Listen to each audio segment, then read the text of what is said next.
सबैमा नमस्कार। आजको कक्षामा यहाँलाई स्वागत छ र आजको कक्षा सुरु गर्छौँ। आजको भिडियो हामीले सुरु गर्छौँ। आजको भिडियोमा हामीले सामाजिक अध्ययन तथा मानव मूल्य शिक्षा कक्षा 7 एकाइ 2 हाम्रो मानव मूल्य मान्यता पाठ 5 हाम्रा सांस्कृतिक रीतिरिवाज सम्बन्धी प्रश्न र उत्तरको अभ्यास गर्नेछौँ। अभ्यास: तलका प्रश्नहरूको उत्तर दिनुहोस्। नम्बर क, सांस्कृतिक रीतिरिवाज भनेको के हो? र उत्तर रहेको छ, समाजमा विगतदेखि चलिआएका व्यवहारहरू, नाच्ने, गाउने, मेलापात गर्ने, जातिगत तथा संस्कारगत पहिरन लगाउने आदिलाई सांस्कृतिक रीतिरिवाज भनिन्छ। लोकगीत, लोकबाजा, लोकनृत्य, गरगहना आदि सांस्कृतिक रीतिरिवाज अन्तर्गत पर्दछन्। खमा रहेको छ, लोकगीत, लोकबाजा र लोकनृत्य कसरी एक अर्कामा अन्तरसम्बन्धी छन् लेख्नुहोस्। र उत्तर रहेको छ, लोक वा जनता वा जनसमुदायले चाडपर्व, पूजाआजा, मेलापात, उत्साह, महोत्सव आदिमा गाइने गीत लोकगीत हो। लोकगीतमा समुदायका कथा, अनुभव, भावना, सुख दुःख र संस्कार अभिव्यक्त हुन्छन्। समुदायका कथा, अनुभव, भावना, सुख दुःख र संस्कार आदिलाई लोकबाजाले लय र ताल दिन्छ र त्यही गीत र ताललाई शारीरिक रूपमा अभिव्यक्त गर्नु लोकनृत्य हुने भएकाले लोकगीत, लोकबाजा र लोकनृत्य एक अर्कामा अन्तरसम्बन्धित छन्। त्यस्तै ग नम्बरमा रहेको छ, लोकगीत तथा लोकधुन संरक्षणका उपायहरू बताउनुहोस्। र उत्तर रहेको छ, लोकगीत तथा लोकधुन संरक्षणका उपायहरू निम्नलिखित छन्। पुराना लोकगीत तथा लोकधुनहरू अडियो, भिडियो र लिखित रूपमा सङ्कलन गरी सुरक्षित राख्ने, विद्यालय तथा कलेजका पाठ्यक्रममा लोकगीत सम्बन्धी विषय समावेश गर्ने, कलाकारबाट युवा पुस्ताहरूलाई प्रशिक्षण दिलाउने, समय समयमा सांस्कृतिक कार्यक्रम आयोजना गर्ने, कलाकारहरूको सम्मान र प्रोत्साहन गर्ने, लोक सङ्गीत संरक्षणका लागि विशेष नीति र बजेटको व्यवस्था गर्ने। घ नम्बरमा रहेको छ, लोकधुनले परिवेशलाई सङ्केत गर्छ भन्ने कुरामा आफ्ना तर्कसहित पुष्टि गर्नुहोस्। उत्तर: परम्परादेखि विभिन्न अवसरलाई जनाउने वा सङ्केत गरिने वा बजाइने धुनहरूलाई लोकधुन भनिन्छ। दसैँमा बजाइने मालाश्री, विवाहमा बजाइने मङ्गलधुन, पूजामा बजाइने स्वस्ति, शङ्खध्वनि आदिले मौसम, चाडपर्व र परिवेशलाई सङ्केत गर्दछ। ग नम्बरमा रहेको छ, लोक परम्परा सामाजिक सम्पदा हो, यस भनाइलाई उदाहरणसहित प्रस्ट्याउनुहोस्।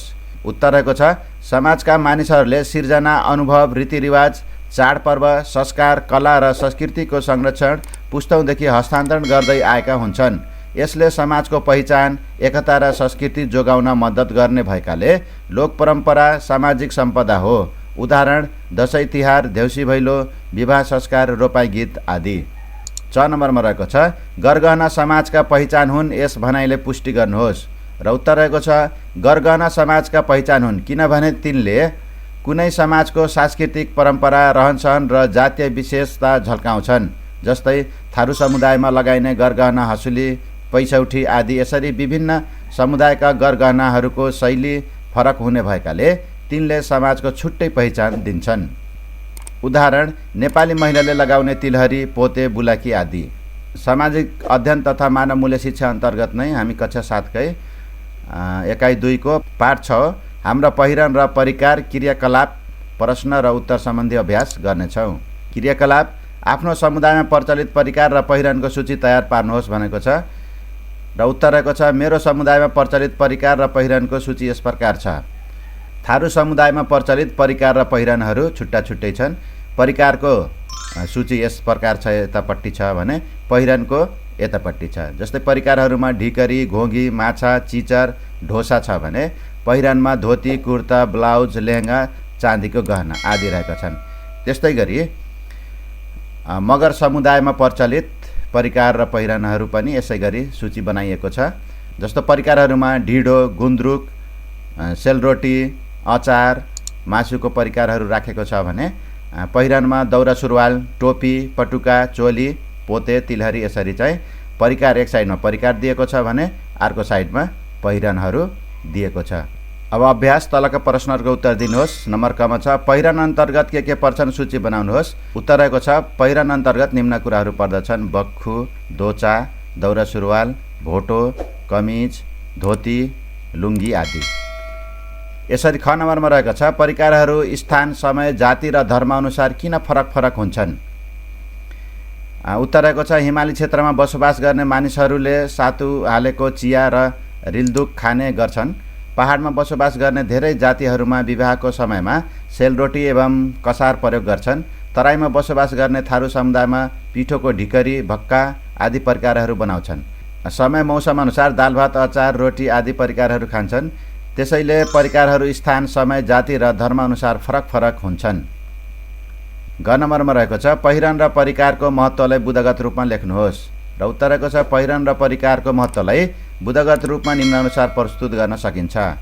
नम्बर 1 मा रहेको छ हाम्रो संस्कार र पहिचानलाई बचाउँछ, धार्मिक पहिचान झल्काउँछ, समाजमा व्यक्तिको स्तर, पेशा र भूमिकाबारे जानकारी दिन्छ, व्यक्तिको जीवनलाई रमाइलो र आकर्षक बनाउँछ, शारीरिक सुरक्षा र वातावरणीय प्रभाव जस्तै जाडो, गर्मी, धुलो आदिबाट बचाउँछ।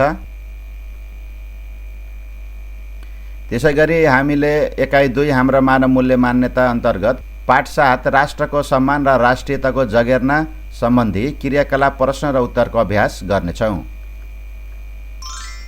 2 मा रहेको छ समावेशिता र सामाजिक न्यायले राष्ट्रिय एकता कसरी मजबुत बनाउन मद्दत गर्छ, समूहमा छलफल गरी निष्कर्ष प्रस्तुत गर्नुहोस् भनेको छ। र उत्तर रहेको छ समावेशिता र सामाजिक न्यायले राष्ट्रिय एकता निम्नानुसार मजबुत बनाउन मद्दत गर्छन्। समावेशिताले सबै जाति, भाषा, धर्म, लिङ्ग र समुदायलाई समान अवसर प्रदान गर्छ। सामाजिक न्यायले सबै नागरिकलाई समान अधिकार र अवसर प्रदान गर्छ। सबै नागरिकमा राष्ट्रप्रति अपनत्व, सम्मान र जिम्मेवारीको भावना विकास हुन्छ। समुदाय-समुदायबीच आपसी सद्भाव, सहयोग र सहकार्य बढ्छ। द्वन्द्व र विवाद कम भई शान्ति र स्थिरता कायम हुन्छ। सबै वर्ग र समुदायको सहभागिताले राष्ट्रको समग्र विकासमा योगदान पुग्छ। यसले राष्ट्रिय एकता, अखण्डता र सामाजिक सद्भावलाई अझ बलियो बनाउँछ। अभ्यास तलका प्रश्नहरूको उत्तर दिनुहोस्। नम्बर क आत्मसम्मान भन्नाले के बुझ्नुहुन्छ लेख्नुहोस्। उत्तर सामान्यतया आत्मसम्मान भनेको आफ्नै व्यक्तित्व, क्षमता र मूल्यप्रति गरिने सम्मान र सकारात्मक दृष्टिकोण हो। राज्यका नागरिकले आफूलाई गौरव गर्न सक्ने परिस्थितिको विकास हुनु आत्मसम्मान हो। जस्तै विश्व इतिहासमा आफ्नो पहिचान गुम्न नदिएका नेपाली योद्धाहरूको वीरता। त्यस्तै ख नम्बरमा रहेको छ सार्वभौमिकताको अर्थ स्पष्ट पार्नुहोस्। र उत्तर रहेको छ सार्वभौमिकता शब्दको शाब्दिक अर्थ सर्वोच्चता वा सबैभन्दा माथिको अधिकार हो। देशले स्वतन्त्र निर्णय गरी शासन पद्धति र व्यवहार अघि बढाउने हैसियत सार्वभौम अधिकार हो। नेपालको सार्वभौम सत्ता नेपाली जनतामा निहित रहेको छ। गमा रहेको छ विश्व शान्ति र समझदारी कायम गर्न सहअस्तित्वको व्यवहारले कसरी सहयोग गर्छ।